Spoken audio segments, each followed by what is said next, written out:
Shalom, shalom, chers apôtres. Bienvenue à cette nouvelle école des apôtres sous la tente d'assignation Miss Smith, que nous savons n'est pas une église, mais simplement un lieu de partage de la connaissance que le Seigneur nous a donnée, un lieu de rencontre des cieux et de la terre. Ce matin, nous allons parler de faire face au temps de la fin. Comment est-ce que le chrétien peut faire face ou doit faire face au temps de la fin? Cette question est souvent abordée et appréhendée aussi parce qu'on ne sait pas toujours ce qu'il faut. Ici, dans cette école des apôtres, vous saurez exactement ce qu'il vous faut pour vivre les temps de la fin dans une certaine quiétude et lorsqu'ils s'accompliront, d'être sauvés. Mais avant de continuer, une petite prière. Éternel mon Dieu, mon roi, Dieu 3 fois saint, nous te remercions de nous avoir permis d'être ici et maintenant à cette sainte convocation. Seigneur, nous déposons à tes pieds tout ce que nous sommes, tout ce qui nous manque, toutes nos frustrations, Seigneur, parce que nous savons que toi seul peux nous donner la paix. Toi seul donne la paix. Seigneur, reçois tout ce que nous sommes et donne-nous ce que tu es, afin que nous ne rentrions pas comme nous sommes venus. Que cette parole que nous allons partager, Seigneur, soit vie pour la gloire de ton Saint nom. Amen. Alors, chers apôtres, faire face au temps de la fin. On parle souvent des temps de la fin et on a le sentiment, l'impression que les temps de la fin, ce n'est qu'aujourd'hui. Les temps de la fin, c'est les temps de toujours. C'est-à-dire quoi? C'est-à-dire qu'au temps de Noé, c'était les temps de la fin. Au temps de Moïse, c'était les temps de la fin. Au temps même de Jésus-Christ, c'était les temps de la fin. Et maintenant, au temps après Jésus-Christ, c'est toujours les temps de la fin. Mais qu'est-ce qui fait que, malgré qu'il y ait les signes extérieurs des temps de la fin, ils ne s'accomplissent pas? Mais c'est parce que, encore et toujours, l'homme a failli à sa responsabilité. Et c'est cette responsabilité-là, si elle est assumée, qui permettra effectivement aux chrétiens de faire face au temps de la fin. Au-delà donc, comme nous avons dit tantôt, des signes extérieurs, il y a donc des signes intérieurs. Les signes intérieurs qui sont liés à notre alliance de chrétiens. Et ces signes nous demandent, par exemple, de fuir les faux prophètes. Que lorsque nous allons voir les faux prophètes, lorsque nous allons voir les faux Christ, nous allons comprendre que les temps de la fin sont là. Mais au-delà des faux Christ, au-delà de cette parole qui nous est donnée, nous avons aussi ces signes qui concernent le chrétien lui-même, l'Église. Et si l'Église elle-même ne vit pas d'abord de façon personnelle, individuelle, avant d'être collective, ne vit donc pas ces signes intérieurs, ce n'est pas possible de véritablement voir accomplir les temps de la fin. Donc, le chrétien a une responsabilité pour qu'effectivement, dans les temps de la fin, qu'il puisse être dans une certaine quiétude et que lorsque ces temps arriveraient à échéance, eh bien, qu'il puisse être sauvé. Nous avons les signes qui nous sont donnés dans Matthieu 7, par exemple, Matthieu 24. Allez lire, vous allez voir ces signes. 2 Timothée 3, Apocalypse même a ces signes. Mais les signes qui concernent l'Église sont ceux sur lesquels nous allons nous appesantir. Parce que ce sont ceux-là, en fait, qui déclenchent tout, en fait. Si l'Église ne vit pas ces signes-là de façon individuelle et collective, rien ne peut se faire. Donc, la parole nous demande de nous garder des faux prophètes et que, bien sûr, nous allons les reconnaître par leurs fruits. Comment est-ce qu'on va reconnaître un faux prophète? Comment est-ce qu'on va reconnaître les fruits? Ces fruits sont-ils physiques ou spirituels? Sont-ils visibles ou invisibles?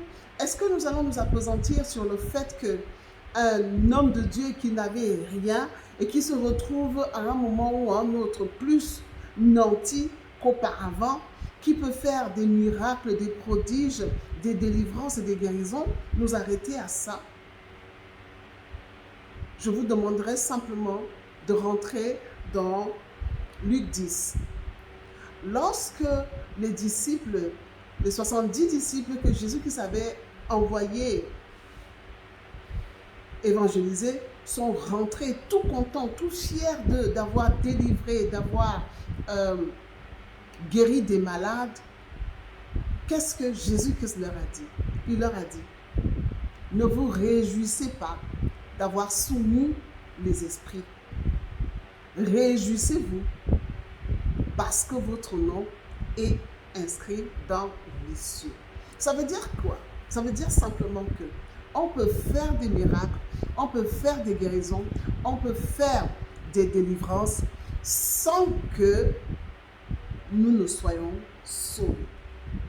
Donc, les hommes de Dieu peuvent accomplir certaines choses sans qu'ils aient eux-mêmes le salut. Et donc, s'ils n'ont pas le salut, ils ne peuvent pas vous le donner. J'ai eu la grâce d'aller aux enfers par Jésus-Christ. Et vous serez étonnés des vrais hommes de Dieu ou alors des grands hommes de Dieu qui s'y trouvent. Et oui, vous serez étonnés. Et donc, ne pas rester en captivité par rapport à une personne vous demande à vous-même d'assumer votre responsabilité. C'est pour cela que toujours dans la grâce du Tout-Puissant, je vous dirai toujours de ne pas laisser un homme de Dieu bâtir votre église. Il doit y participer et vous devez être consentant. Parce que si vous le laissez faire, il la bâtira comme ça le chante, mais pas dans la volonté de Dieu.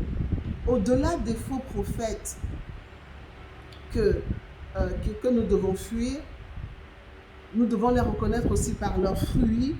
Il y a aussi le lieu dans lequel nous persévérons. Quelle est la raison pour laquelle vous êtes dans telle ou telle communauté? Est-ce que c'est parce que vous grandissez vraiment? Est-ce que c'est parce que vous êtes fan de l'homme de Dieu ou du serviteur? Est-ce que c'est parce que vous avez vraiment l'impression d'apporter quelque chose et donc de recevoir aussi quelque chose? Répondez à ces questions. Et si vous n'y arrivez pas, la nouvelle année qui va commencer est comme un nouveau départ. Prenez donc un nouveau départ. Donc c'est important de savoir où est-ce qu'on doit persévérer. Quel est le bon endroit où vous devez être? Est-ce que vous êtes vraiment aiguisé lorsque vous y êtes? Est-ce que vous pouvez vous retourner et regarder qu'il y a 2 mois, il y a 3 mois, voici ce que je ne savais pas et voici ce que je sais aujourd'hui qui m'a changé, qui m'a transformé? Est-ce que vous pouvez le dire? Si ce n'est pas le cas, réfléchissez encore. Prenez un temps d'arrêt avant de commencer la nouvelle année. Donc c'est vraiment important. Et pour nous départir des faux prophètes, des faux enseignements, pouvoir les reconnaître même, la seule entité qui permet de le faire, c'est le Saint-Esprit. Chers excellences, il n'y a pas de formule magique, il n'y a pas de formule miracle. La seule entité, c'est le Saint-Esprit. Le Saint-Esprit nous inscrit dans la connaissance. Le Saint-Esprit nous inscrit dans les mises à jour. Le Saint-Esprit nous inscrit dans la relation divine, dans la transformation et nous permet effectivement d'accéder au salut. Donc si nous n'avons pas le Saint-Esprit, on inverse les choses. On n'aura pas la connaissance, on n'aura pas les mises à jour, on n'aura pas la relation divine, on n'aura pas de transformation et on ne sera pas sauvé. C'est entre vous et vous-même. Il n'y a pas une autre personne. C'est entre vous et vous-même par la grâce du Seigneur Jésus-Christ. Réfléchissez-y et sachez que vous devez rechercher le Saint-Esprit. Parce que sans le Saint-Esprit, vous ne pouvez pas sonder les cœurs et les reins. Parce qu'avec le Saint-Esprit, vous pouvez sonder les cœurs et les reins. Vous pouvez savoir, tel homme de Dieu, est-il vrai? Devrais-je cheminer avec lui? Devrait-il m'accompagner dans mon processus? Par le Saint-Esprit, vous allez le savoir. Donc, pour différencier le bon grain de l'ivraie, il n'y a que le Saint-Esprit, chers excellences. Sans le Saint-Esprit, ce n'est pas possible. Vous avez besoin du Saint-Esprit. Et ça ne se suppute pas. Lorsque vous êtes en communion avec le Saint-Esprit, vous le savez. Et ce n'est pas un jour, aujourd'hui j'obéis, le lendemain je n'obéis pas. C'est vraiment un décret de tous les jours, d'être soumis et obéissant au Saint-Esprit. Il est très important de l'avoir. Parce que si nous n'avons pas le Saint-Esprit, nous ne pourrions pas faire que les temps de la fin arrivent à échéance. Ce sont les chrétiens que les temps de la fin attendent. Tant que les chrétiens n'arrivent pas à manifester de leur côté, dans leur responsabilité, les temps de la fin, c'est-à-dire être pleinement remplis du Saint-Esprit, afin que